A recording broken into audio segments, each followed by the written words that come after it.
Hello everyone, welcome to Reddy chemistry classes. आज के session में डिस्कस करने वाले टॉपिक है de Broglie equation, that is dual nature of matter. Sir, de Broglie equation के अनुसार microscopic particles like electrons, protons having dual characteristics, that is wave nature as well as particle nature. Okay ना।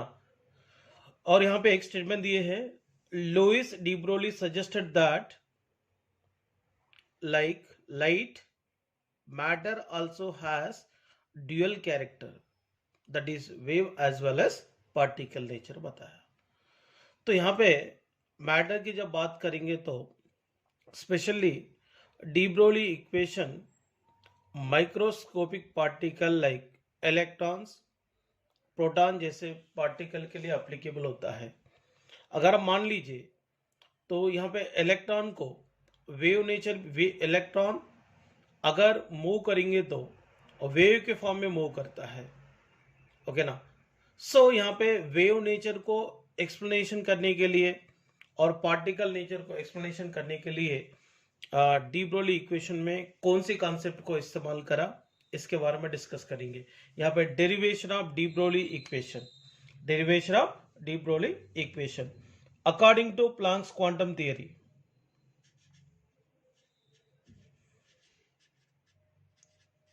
According to Planck's quantum theory,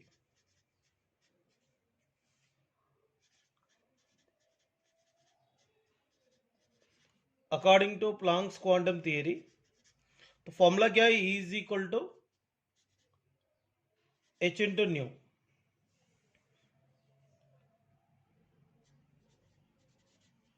new is equal to formula क्या रहता, C अपन lambda. तो यहां पे new के जगह C अपन लैम्डा पुट करेंगे, H into C by lambda आ रहा है। यहाँ पे लैम्डा आया बोले तो ये कौन सा नेचर के बारे में बताएंगे,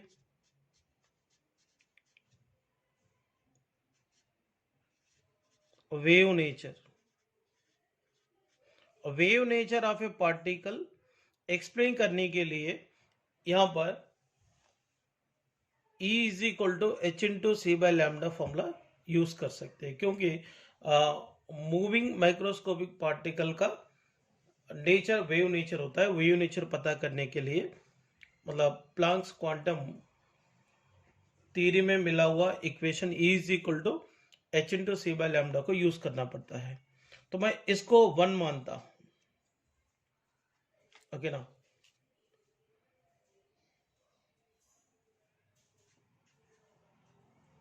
ये इक्वेशन 1 है।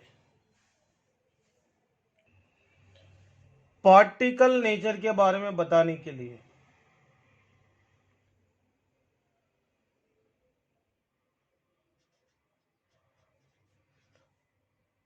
आइंस्टीन इक्वेशन यूज की है। According to Einstein equation, according to Einstein's equation E is equal to mc square. यहां पे स्पेशली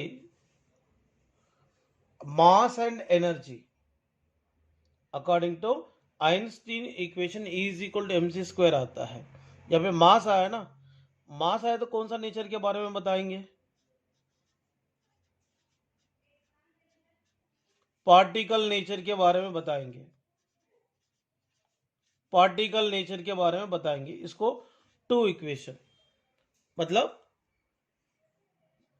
मैटर का ड्यूअल नेचर एक्सप्लेनेशन करने के लिए प्लैंक्स क्वांटम थ्योरी को भी इस्तेमाल किए और आइंस्टीन इक्वेशन को इस्तेमाल किए।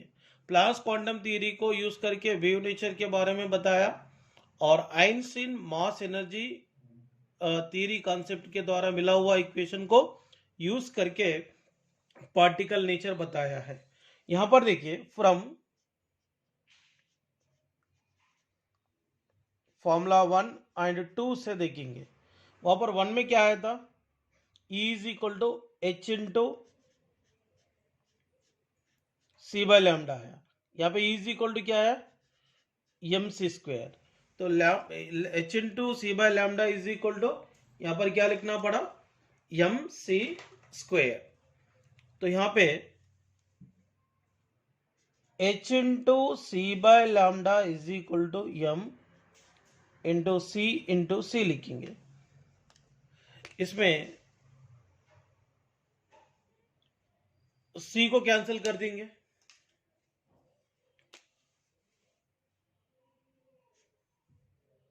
ओके। इधर भी सी है और इधर भी सी है, कैंसिल हो जाएगा। कैंसिल होने के बाद क्या होगा, h upon lambda is equal to m c. Lambda को इधर लाएंगे, एम सी को इधर लाएंगे, h upon M c is equal to lambda. Lambda is equal to finally यहां पर एच अपॉन एम सी आया था, बट यहां पे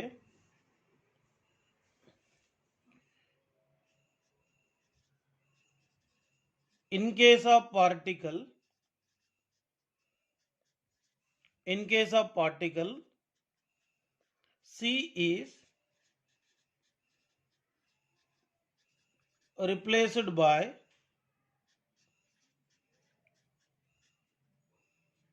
velocity that is v। तो यहाँ पे C बोले तो वेलासिटी, सॉरी लाइट वेलासिटी था, लाइट वेलासिटी C को रिप्लेस करके पार्टिकल वेलासिटी v को रखेंगे। रखने के बाद क्या होगा, lambda is equal to H upon M, C की जगह v लिखेंगे, ओके ना।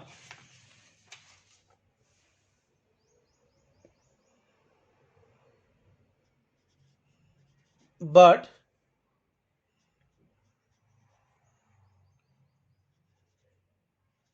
momentum p is equal to mass into velocity. Mass into velocity की जगह क्या लिखेंगे, मोमेंटम लिखेंगे। मोमेंटम लिखने के बाद lambda is equal to H by p, h by p. तो यहां पर क्या होगा,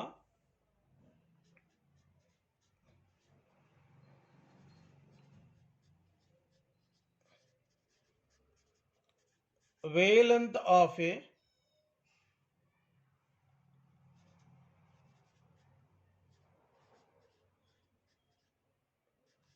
microscopic particle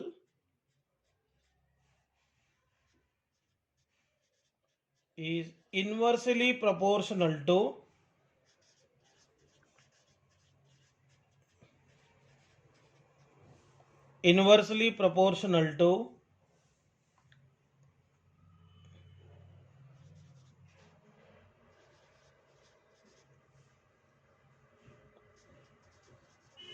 momentum, inversely proportional to its momentum। यहाँ पे P इज इक्वल टू क्या हो गया,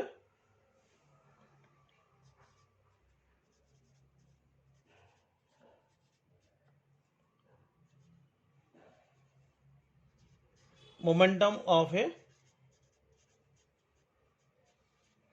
particle। Next one, relation between wavelength and kinetic energy of a microscopic particle। According to de Broglie equation क्या होगा, lambda is equal to H upon M V, इसको equation 1 मानते हैं। And kinetic energy of a particle is equal to 1/2 M V square है। So kinetic energy is equal to 1/2 M V square है। तो 2 को मैंने इधर लाया, एम को इधर लाया, 2 के E upon M is equal to V square है। So V square is equal to इतना आ रहा, वी इज इक्वल टू क्या लिख सकते हैं, अंडर रूट ऑफ 2 इंटू के ई अपॉन एम होता। फ्रॉम द फॉर्मूला 1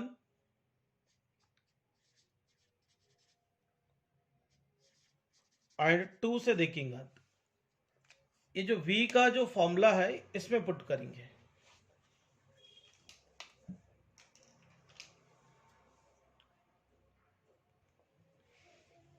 तो क्या होगा, लैम्डा इज इक्वल टू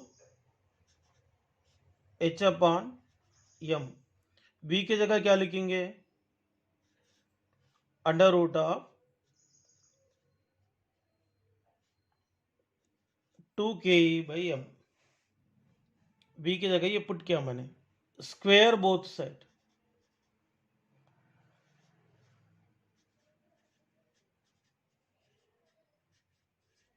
दोनों तरफ स्क्वायर करेंगे। Lambda square is equal to h square upon m square. इसको स्क्वायर किया तो रूट हट जाता है, रूट हट जाएंगे। हटने के बाद क्या मिलता, 2 इंटू के अपॉन m। ये रूट स्क्वायर करने से रूट क्या होगा, हट गया। हटने के बाद 2ke/m हो गए। तो lambda square is equal to h square upon m square को m इंटू m लिखेंगे, into 2 kinetic energy upon m। m cancel. Lambda square is equal to h square upon, यहाँ पे बचा कौन, 2 into kinetic energy into m। तो lambda is equal to क्या लिख सकते हैं, under root of h square upon 2ke/m। तो under root of h square को क्या लिखेंगे, h, इसको ऐसा भी लिख सकते हैं ना,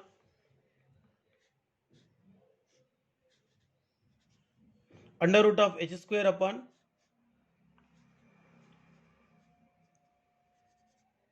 under root of ke/m।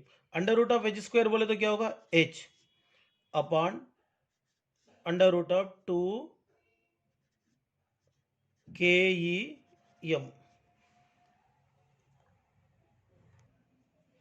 Final formula यहां पर lambda is equal to h upon under root of 2 into kinetic energy into m relation आता है। Derivation of angular momentum from de Broglie equation. So according to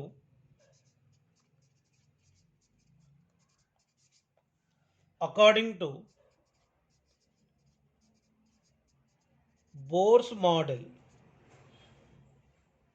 the electron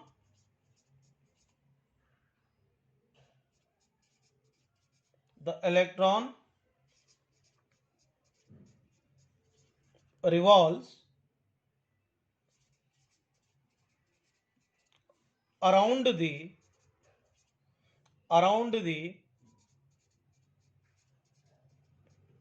nucleus in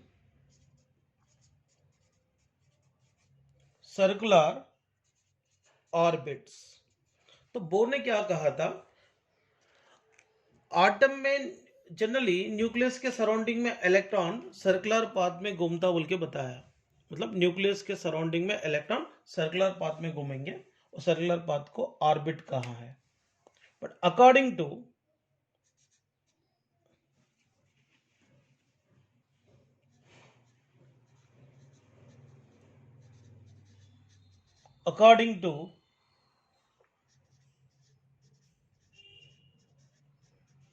de Broglie concept,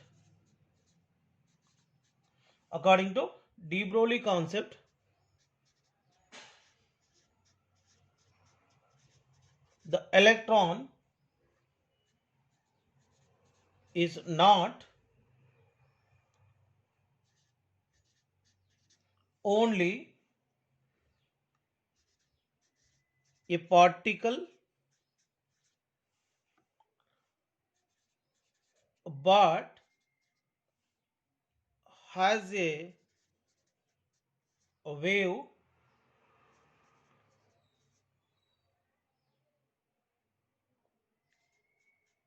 character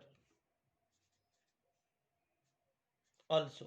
मतलब D ब्रोले ने क्या कहा था, microscopic particle like electron को particle nature के साथ साथ में वेव नेचर भी रहता बोल के बताया था। बट बोर एटॉमिक मॉडल में सिर्फ इतना इंफॉर्मेशन था, न्यूक्लियस के सराउंडिंग में इलेक्ट्रॉन सर्कुलर ऑर्बिट में रोटेट होता है। बट डी ब्रोगली ने कहा था इलेक्ट्रॉन के पास पार्टिकल नेचर भी है और वेव नेचर भी है।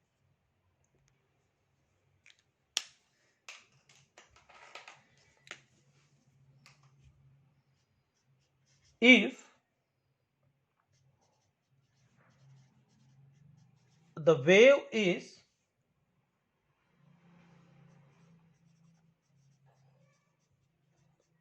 completely in phase, the circumference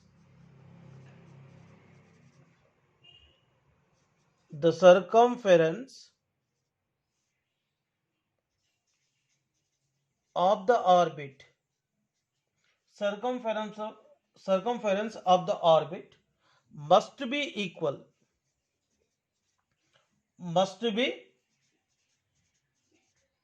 equal to n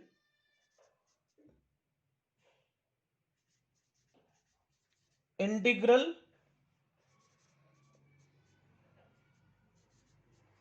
multiple of wavelength, that is lambda। सो यहां पे देखो, अगर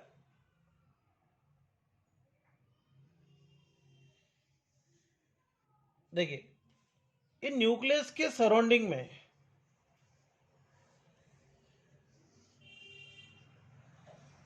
घूमने वाला इलेक्ट्रॉन ऐसा एक वेव के फॉर्म में घूमता है, ओके ना। मतलब न्यूक्लियस के सराउंडिंग में घूमने वाले इलेक्ट्रॉन एक वेव के फॉर्म में घूमते हुए कंप्लीट फेज को कंप्लीट अगर किया तो यहां पे इसका जो सरकमफेरेंस होता है ऑर्बिट का, ये ऑर्बिट का जो सरकमफेरेंस होता है वो किसके बराबर होगा? n नंबर ऑफ लैम्डा को बराबर होगा। मतलब यहां पे एक मान लो न्यूक्लियस के सराउंडिंग में इलेक्ट्रॉन वेव के फॉर्म में घूमते हुए एक फेज को कंप्लीट करने के बाद ऑर्बिट में टोटल कितने वेवलेंथ होते हैं, ये डिपेंड करता है सरकमफेरेंस ऑफ द ऑर्बिट के ऊपर। इसलिए यहां पे मैं अब लिखना चाह रहा हूं, therefore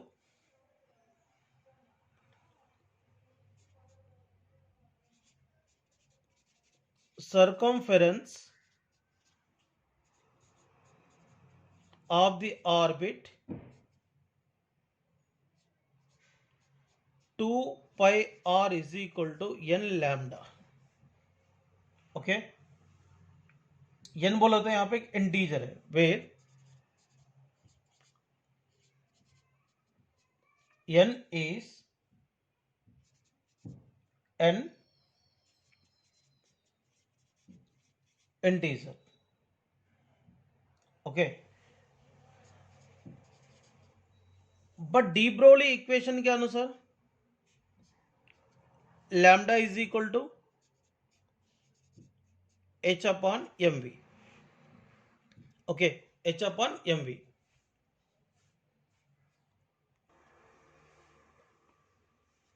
इसको 1 कंसिडर करेंगे, इसको 2 कंसिडर करेंगे।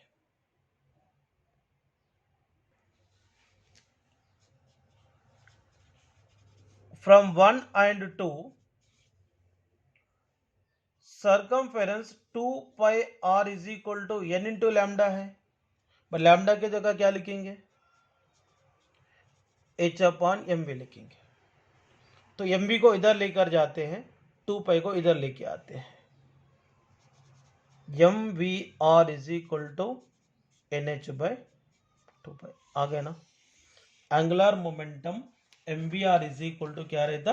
nh बाय 2 पाई रहता है, ओके ना। mvr is equal to nh by 2 pi.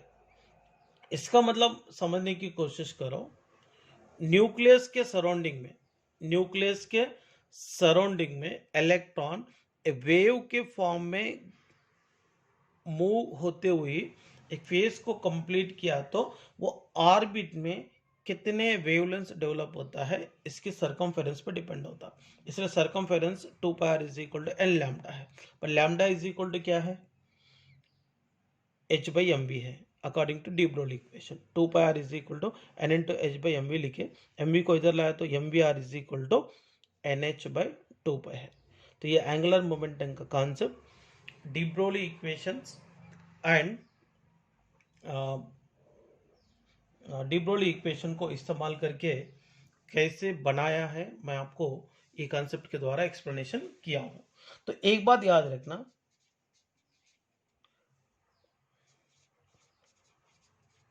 D Broglie's equation only applicable for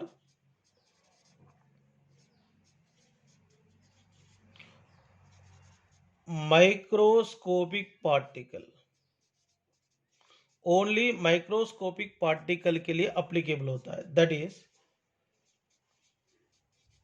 electron, proton जैसे माइक्रोस्कोपिक पार्टिकल को अप्लीकेबल होगा। फॉर एग्जांपल ये मैक्रोस्कोपिक पार्टिकल को अप्लीकेबल नहीं होगा, क्योंकि अपन जो आंखों से देखने वाले कोई भी चीज है वो मैक्रोस्कोपिक पार्टिकल है। अब मैक्रोस्कोपिक पार्टिकल को फेंको, मैक्रोस्कोपिक पार्टिकल वेव के फॉर्म में जाता है क्या, ऊपर नीचे ऐसा तो मूव नहीं करता। इसका मतलब आप सीधा सीधा समझ लो मैक्रोस्कोपिक पार्टिकल के पास वेव नेचर नहीं है, ओनली पार्टिकल नेचर है। बट ये माइक्रोस्कोपिक पार्टिकल जैसे इलेक्ट्रॉन और प्रोटॉन्स को पार्टिकल नेचर भी होते हैं और इसके अलावा वेव नेचर भी होता है। सो ये ओनली माइक्रोस्कोपिक पार्टिकल को अप्लीकेबल होने के कारण ये कॉन्सेप्ट उतना कुछ सक्सेस नहीं हुए हैं मैक्रोस्कोपिक पार्टिकल के बारे में एक्सप्लेनेशन करने के लिए। ठीक है स्टूडेंट, ये पूरा कंसेप्ट अच्छी तरह से रीड करना पड़ता है और इसके बेस पे न्यूमेरिकल भी सॉल्व करना पड़ेंगे। Heisenberg's uncertainty principle. Heisenberg uncertainty principle को जानने के पहले मैं आपको एक स्टेटमेंट बताना चाहता हूं। According to Bohr atomic model के अनुसार एक स्टेटमेंट मिली है। इसमें क्या है, न्यूक्लियस के सराउंडिंग में इलेक्ट्रॉन सर्कुलर पाथ में रोटेट करता है। इसका मतलब न्यूक्लियस के सराउंडिंग में इलेक्ट्रॉन फिक्स्ड सर्कुलर पाथ में रोटेट हो रहा। इसका मतलब दैट केस में इलेक्ट्रॉन की पोजीशन और इलेक्ट्रॉन की मोमेंटम वहां पे बोर एटॉमिक मॉडल के अनुसार फाइंड हो रहा है। इसका मतलब बोर ने कहा है इलेक्ट्रॉन फिक्स्ड सर्कुलर ऑर्बिट्स में न्यूक्लियस के सराउंडिंग में रोटेट होता बोल के बोर ने बताया है। ओके ना, बोर ने बताया है। मतलब इसका कहने का मतलब ये है, तो न्यूक्लियस के सराउंडिंग में घूमने वाले माइक्रोस्कोपिक पार्टिकल लाइक इलेक्ट्रॉन का मोमेंटम पोजीशन एक्यूरेटली फाइंड कर सकते बोल के बोर ने बताया है। मगर हाइजेनबर्ग अनसर्टेनिटी प्रिंसिपल क्या बता रहा है, microscopic particles like electrons and proton का पोजीशन एंड मोमेंटम को साइमल्टेनियसली फाइंड करना मुश्किल है बोल के हाइजेनबर्ग अनसर्टेनिटी प्रिंसिपल बताया है। अगर मतलब माइक्रोस्कोपिक पार्टिकल का पोजीशन मिलेंगे तो मोमेंटम एक्यूरेटली नहीं मिलता, अगर मोमेंटम मिलेंगे तो पोजीशन एक्यूरेटली नहीं मिलता है, क्योंकि ये माइक्रोस्कोपिक पार्टिकल लाइक इलेक्ट्रॉन को लाइट रेडिएशन को सप्लाई करेंगे। लाइट रेडिएशन को सप्लाई करने के बाद लाइट रेडिएशन के द्वारा मिला हुआ एनर्जी को लेकर इलेक्ट्रॉन अपनी काइनेटिक एनर्जी को और अपना पोजीशन को बदल सकता है। सो दैट केस में इलेक्ट्रॉन का पोजीशन के पीछे अगर पढ़ेंगे तो मोमेंटम नहीं मिलती, मोमेंटम के पीछे पढ़ेंगे तो इसका पोजीशन नहीं मिलते हैं। इसलिए हाइजेनबर्ग अनसर्टेनिटी प्रिंसिपल का एक इंपॉर्टेंट स्टेटमेंट है, वो स्टेटमेंट क्या है देखेंगे। तो इसका स्टेटमेंट है it is impossible to measure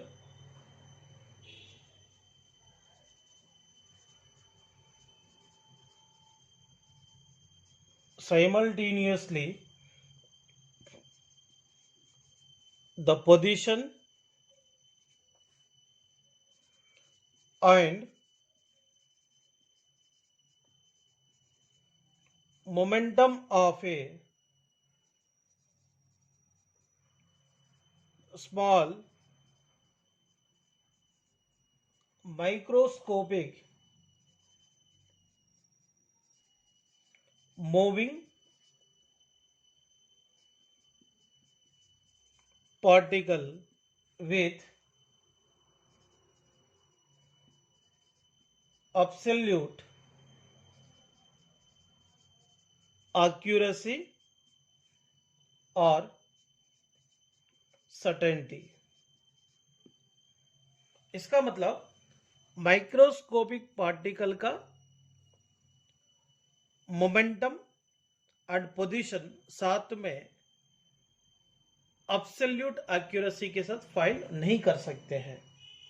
तो इसीलिए उन्हें मैथमेटिकल एक्सप्रेशन दिया था, that is delta x into delta p greater than और इक्वल h/4 तो यहां पे delta x is equal to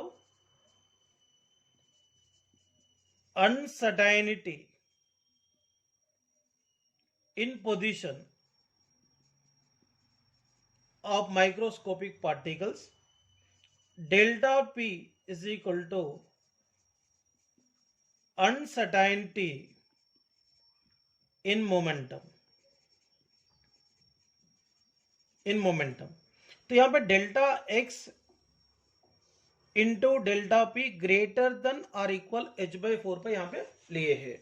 मतलब इसका मतलब product of delta x and delta P हमेशा h/4 पाई वैल्यू को इक्वल भी हो सकता है और ज्यादा भी हो सकता है। इसमें एक बात याद रखना, डेल्टा x की वैल्यू जब कम रहेंगे तो डेल्टा p का वैल्यू ज्यादा रहता है, डेल्टा p का वैल्यू जब कम रहेंगे तो डेल्टा x का वैल्यू ज्यादा रहता है। ये बात यहाँ पे याद रखना। अनसर्टेनिटी इन पोजीशन क्या बताएंगे, मतलब पोजीशन में एरर क्या है, इसके बारे में एग्जैक्टली बता सकते हैं। ओके ना। अपन इसको ऐसा भी लिख सकते हैं, delta x into delta P is equal to भी लिख सकते हैं h/4 पाई है। बट यहाँ पर delta P is equal to m into delta V, मतलब momentum is equal to mass into velocity रहता है। तो delta P is equal to m into delta V लिख सकते हैं। सो delta x into m into delta V is equal to h/4 pi. यहाँ पे m बोले तो mass of particle, delta v बोले तो अनसर्टेनिटी इन वेलोसिटी। ओके ना। इसमें देखिए कंडीशन को अपन जानते हैं। First one, in case of delta x is equal to 0, uncertainty in position 0। इसका मतलब वहां पे अगर पोजीशन एक्यूरेसी के साथ अगर मेजर हो गए, मतलब पोजीशन ऑफ द इलेक्ट्रॉन, अगर not only electron microscopic particle accurately determine हो गए, delta x is equal to 0 का मतलब क्या है, वहां पे अनसर्टेनिटी 0 है, मतलब पोजीशन फाइंड हो गए समझ लो। पोजीशन अगर फाइंड हुआ तो मोमेंटम एक्यूरेटली मतलब डिटरमाइन कर सकते हैं कि नहीं, चेक करेंगे। यहां पर देखिए delta x into delta P is equal to H by 4 pi. So यहाँ पे डेल्टा पी फाइंड करने की कोशिश करते हैं। Delta P is equal to H by 4 pi into delta X. तो delta x is equal to 0, but delta x is equal to 0। Uncertainty in position of microscopic particle यहां पर 0 लिए हैं। तो डेल्टा पी का क्या होगा, h upon 4 pi into 0। Something by 0 क्या होगा, ये h बाई 0 होगा ना। समथिंग बाई 0 क्या होगा, इन्फिनिटी। इन्फिनिटी मतलब देखिए,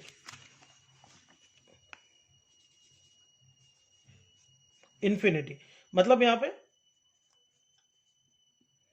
डेल्टा पी इज अनप्रेडिक्टेबल। इसका मतलब अनसर्टेनिटी इन पोजीशन। अब माइक्रोस्कोपिक पार्टिकल जब 0 होगा तब यहां पे डेल्टा पी को प्रिडिक्टेबल कर ही नहीं सकते। मतलब पोजीशन अगर एक्यूरेटली फाइंड हुआ तो मोमेंटम को प्रिडिक्ट नहीं कर सकते। Second one, in case of delta P 0, uncertainty in momentum 0। अगर uncertainty in momentum of microscopic particle find करे तो अनसर्टेनिटी इन पोजीशन अनप्रिडिक्टेबल है। ऐसा होता कि नहीं देखेंगे। तो delta x into delta P is equal to H upon 4 pi. Delta x is equal to H upon 4 pi into delta p. But यहां पे delta P is equal to क्या है, 0 है। तो delta x is equal to H by 4 pi into 0। मतलब यहां पे something by 0 हो जाता। समथिंग बाई 0 बोले तो क्या होगा, delta x is equal to infinity.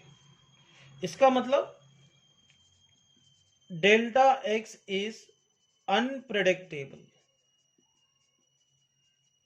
इसका मतलब यहां पे एक बात समझने की कोशिश करो, अगर मोमेंटम की अनसर्टेनिटी 0 है तो वहां पे डेल्टा एक्स प्रेडिक्ट ही नहीं हो पा रहा। इसीलिए माइक्रोस्कोपिक पार्टिकल की पोजीशन एक्यूरेटली मिला तो मोमेंटम नहीं मिलती है, अगर मोमेंटम एक्यूरेटली मिला तो पोजीशन नहीं मिलता है। ओके, और ये ओनली माइक्रोस्कोपिक पार्टिकल के लिए अप्लीकेबल है। It is only applicable for microscopic particles. Microscopic particles like electrons and proton जैसे, तो माइक्रोस्कोपिक पार्टिकल के लिए अप्लीकेबल है। ये मैक्रोस्कोपिक पार्टिकल के लिए and does not applicable for macroscopic particle. ये मैक्रोस्कोपिक पार्टिकल के लिए अप्लीकेबल नहीं है। देखिए, अगर मान लो ये रास्ते पे अभी कोई भी 4 व्हीलर, कोई भी यार व्हीकल अगर मूव कर रहा है, ये मूव कर रहा तो व्हीकल कौन सी स्पीड के साथ मूव कर रहा और इसकी पोजीशन क्या है, इसको अपन डिटरमाइन कर सकते हैं क्योंकि आंखों से देख पा रहे हैं। अगर यही चीज अगर मैंने माइक्रोस्कोपिक पार्टिकल के लिए एप्लीकेबल करूंगा तो इसका मोमेंटम और पोजीशन को एक्यूरेटली फाइंड करना मुश्किल होता है। ये चीज कौन बताया, आइजनबर्ग ने बताया। मगर ये आइजनबर्ग अनसर्टेनिटी प्रिंसिपल को बोर एटॉमिक मॉडल ने कंसिडरेशन में नहीं लिया था, इसलिए बोर एटॉमिक मॉडल का ये भी एक ड्रॉबैक होता है। सबको आइजनबर्ग अनसर्टेनिटी प्रिंसिपल समझ में आया होगा, ओके ना। अभी आपको कंडीशन 1 एंड कंडीशन 2 दोनों भी मैंने बताया था। कंडीशन 1 में डेल्टा एक्स जीरो रहा तो डेल्टा पी अनप्रेडिक्टेबल था। सेकंड केस में डेल्टा पी जीरो रहा तो डेल्टा एक्स अनप्रेडिक्टेबल था। इससे अपने को क्लियरली साबित हो गया, मतलब मोमेंटम एक्यूरेटली फाइंड किया तो पोजीशन को फाइंड नहीं कर पा रहे, और पोजीशन को एक्यूरेटली फाइंड किया तो माइक्रोस्कोपिक पार्टिकल का पोजीशन को एक्यूरेटली प्रिडिक्ट नहीं कर पा रहे हैं। ठीक है बच्चों, ये पॉइंट्स क्लियर हो गया होगा।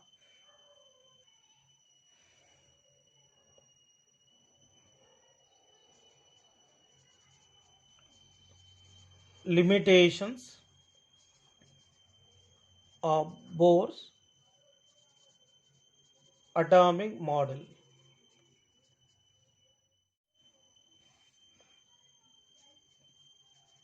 Limitations of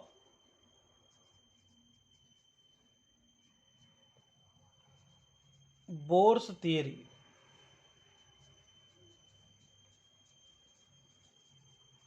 It does not explain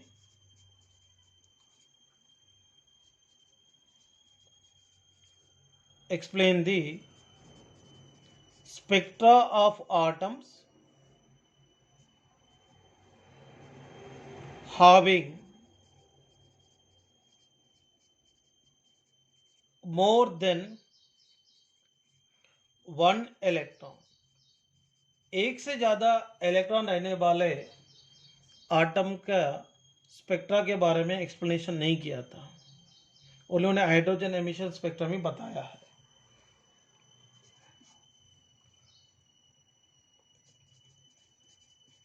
Bohr's atomic model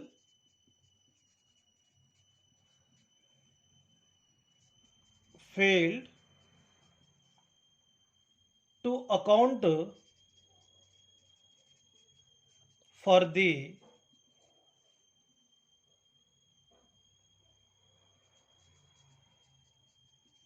effect of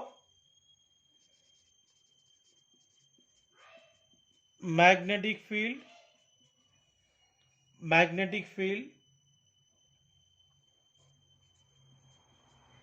that is Zeeman effect and electric field that is called Stark effect. मतलब Stark effect and Zeeman effect के बारे में नहीं बताया। सो यहां पर देखिए जीमन इफेक्ट का मतलब क्या है। That is splitting of spectral lines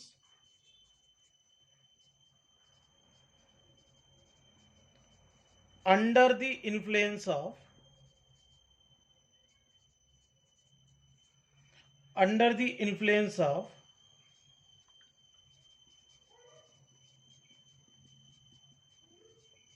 magnetic field. Okay ना, जीमन इफेक्ट बोले तो splitting of spectral lines under the influence of magnetic field.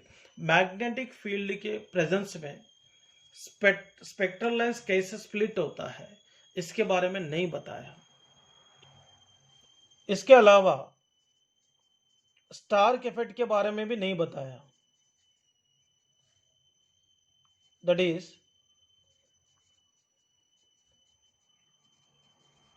splitting of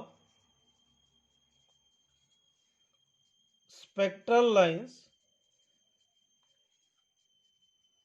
under the influence of electric field के प्रेजेंस में स्पेक्ट्रल लाइंस कैसे बनता है इसके बारे में नहीं बताया है। Next one,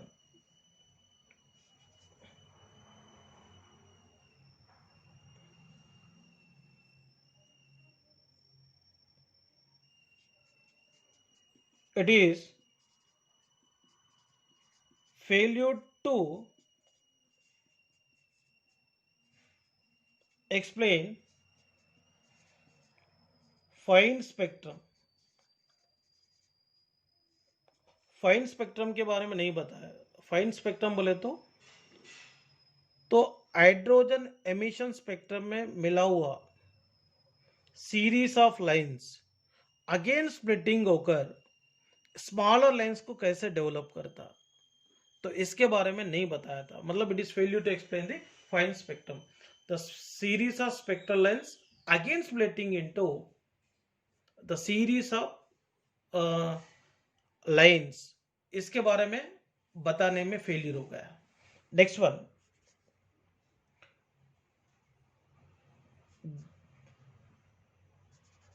this atomic model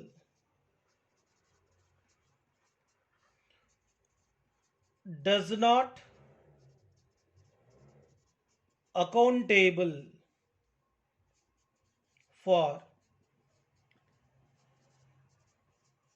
Heisenberg's uncertainty principle. Uncertainty principle को कंसिडरेशन में लिए नहीं है, क्योंकि न्यूक्लियस के सराउंडिंग में इलेक्ट्रॉन एक पर्टिकुलर ऑर्बिट में घूमता बोल के बताया। मतलब वैसा न्यूक्लियस के सराउंडिंग में इलेक्ट्रॉन एक फिक्स्ड सर्कुलर पाथ में घूमता बोल के बोर ने बताया, मगर वो कंसेप्ट है गलत है। क्योंकि हाइजेनबर्ग अनसर्टेनिटी प्रिंसिपल के अनुसार देखा तो माइक्रोस्कोपिक पार्टिकल लाइक इलेक्ट्रॉन की पोजीशन एंड मोमेंटम को साइमल्टेनियसली एक्यूरेटली फाइंड करना मुश्किल है। इसलिए उन्हें हाइजेनबर्ग को अनसर्टेनिटी प्रिंसिपल को कंसिडरेशन में नहीं लिया था बोर एटॉमिक मॉडल को बताने के समय। So these are the drawbacks of the Bohr atomic models. तो स्पेशली अपने को de Broglie equation, Heisenberg uncertainty principle के बेस पे न्यूमेरिकल रहता है। यहाँ तक पूरा न्यूमेरिकल की पार्ट खत्म होगा और ऑलमोस्ट 3 to 4 क्लासेस में ये एटॉमिक स्ट्रक्चर कंप्लीट होगा। ये मेजर चैप्टर है। मेजर चैप्टर कंप्लीट होने के बाद आगे के जो लेसन है उसको टाइम नहीं लगता है कंप्लीट करने के लिए। प्लीज़ ये चैप्टर को थोड़ा सीरियसली लेके पढ़ो।